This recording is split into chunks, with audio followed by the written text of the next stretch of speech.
Shalom, masih bersama dengan channel Klavo Sukacita.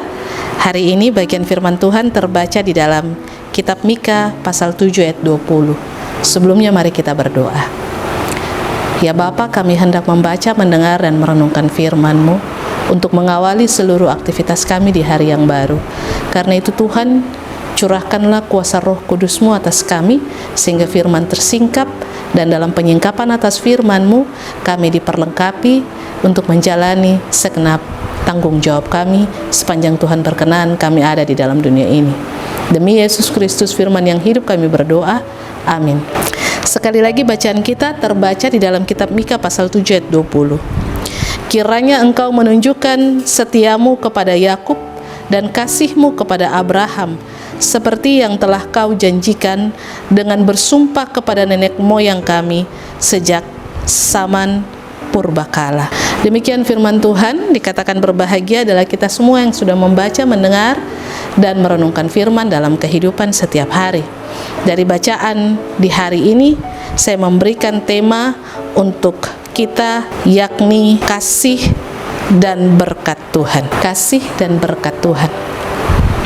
Di ayatnya yang ke-20, Nabi Mika menyampaikan kepada setiap kita, secara khusus merupakan ungkapannya kepada Allah, bahwa kiranya Allah dalam kuasa-Nya dengan memberikan belas kasihan kepada umat-Nya, maka itu menunjukkan pengampunan, dan pengampunan itu yang kemudian dicurahkan kepada Israel dibarengi dengan kasih. Allah mengampuni karena Allah mengasihi umat-Nya. Nah, dengan kasih itu pula yang pernah Tuhan Allah tunjukkan kepada Yakub dan juga kepada Abraham. Dalam kasih itu Ia menuntun bapak-bapak leluhur ini sehingga mereka boleh dihentar masuk kepada tanah perjanjian, dan dalam tanah perjanjian itu Allah menunjukkan segala berkat-Nya, segala rahmat-Nya, pemeliharaannya kepada Israel. Oleh sebab itu Allah pun kemudian memberikan sumpah-Nya kepada nenek moyang atau bapak-bapak leluhur ini, baik kepada Abraham dan juga kepada Yakub, yang sampai sekarang ini bangsa Israel ini ada, bahwa Ia akan tetap menunjukkan kasih setia, rahmat, dan berkat-Nya asalkan bangsa itu tetap hidup berkenan kepada Tuhan. Nah, di hari ini berkat itu terus mengiringi setiap orang percaya kita sampai hari ini. Berkat itu tak pernah putus. Berkat itu senantiasa kita miliki dalam kehidupan kita. Ketika kita hidup berkenan kepada Allah, ketika kita hidup punya koneksi dengan Tuhan, kalau kita hidup selalu berpadanan dengan firman Tuhan, menjadikan firman itu kesukaan dalam kehidupan kita, maka berkat itu akan terus melimpah dalam kehidupan kita sampai anak cucu kita. Dan dengan demikian kita diingatkan, jika kita hendak memiliki berkat itu, maka seperti yang sudah saya sampaikan, milikilah hubungan dan koneksi yang indah dengan Tuhan.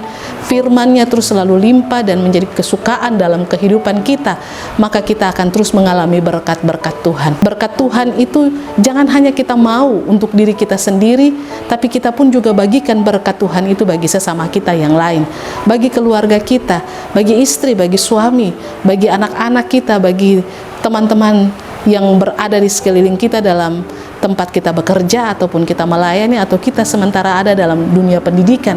Kita membagikan berkat itu. Berkat itu yang kita bagikan bukan seperti kita membagikan coklat atau kita membagikan uang, tetapi berkat itu kita bagikan dengan cara dalam pengenalan kita kepada Tuhan Yesus Kristus penuh kasih, maka kita pun membagikan kasih itu, menyatakan kasih Kristus itu, lemah lembut, kerendahan hati, setia, taat, tidak khawatir, tidak ragu-ragu, tidak bimbang, tidak takut. Itu yang kita nyatakan dalam kehidupan. Sesungguhnya kita sementara membagikan berkat Tuhan bagi sesama kita yang lain dengan cara hidup sesuai dengan apa yang Tuhan kehendaki dan yang telah Yesus Kristus nyatakan semasa Ia hidup di dalam dunia, dan kita pun juga menyatakannya dalam kehidupan keluarga kita, tanggung jawab kita, kerja kita, pelayanan kita, ataupun di dalam pendidikan kita. Mari kita menjalani kehidupan bersama dengan Tuhan melalui berkat-berkat yang yang tak pernah berkesudahan yang terus Ia curahkan ketika kita memiliki sebuah hubungan dan koneksi yang intim dengan Tuhan, membaca firman, mendengar firman, berdoa, bersekutu, dan menjadikan kehidupan Kristus itu juga menjadi hidup kita. Tuhan memberkati kita. Amin. Mari kita berdoa. Terima kasih Tuhan Yesus untuk kebenaran firman di hari ini. Kami percaya berkat Abraham, berkat Yakub itu menjadi bagian dalam kehidupan kami ketika kami memiliki kehidupan yang berkenan bagi Tuhan. Ketika kami hidup dan menjadikan Kristus adalah pola panutan dalam kehidupan kami dengan melakukan apa yang Engkau kehendaki dan melakukan apa yang sudah Tuhan lakukan, kerjakan, karyakan sepanjang Engkau hidup dan seperti yang tertulis di dalam firman, maka itu pun juga menjadi kehidupan kami dan itu menjadi berkat dalam hidup kami dan berkat bagi setiap orang yang kami bagikan lewat seluruh keberadaan kehidupan kami. Jaga kami menjalani segenap aktivitas kami hari ini. Terpujilah nama Kristus kini dan selamanya. Amin. Shalom, Tuhan berkati.